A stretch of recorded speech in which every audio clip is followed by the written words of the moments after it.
Chapter 8: The Shared Duty. Elias found that his routine, once a monotonous cycle of maintenance and dread, had shifted into something sacred. He no longer spent his nights bracing against the creeping cold of the void.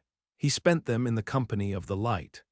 The solitude that had once been a grinding weight on his psyche had been replaced by a profound, quiet companionship that eased the edges of his mind.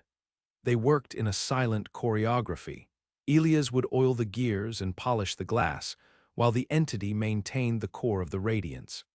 He could feel its presence like a warmth in the back of his mind, a steady hum of shared awareness, a commonality of purpose that bridged the gap between man and myth. They were two weavers of the same tapestry, knitting safety into the fabric of the night. There were moments when they would simply sit together in the high gallery. Elias would watch the light sweep over the endless rows of books, and the entity would mirror his focus.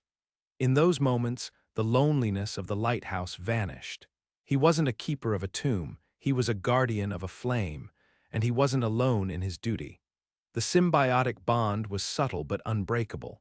When Elias grew weary, the entity's radiance seemed to swell, offering a subtle nourishment to his spirit. When the entity seemed to flicker with the strain of the void's pressure, Elias would steady his hand on the pedestal, his own while grounding the creature. They were two halves of a single vigil, anchored in the deep.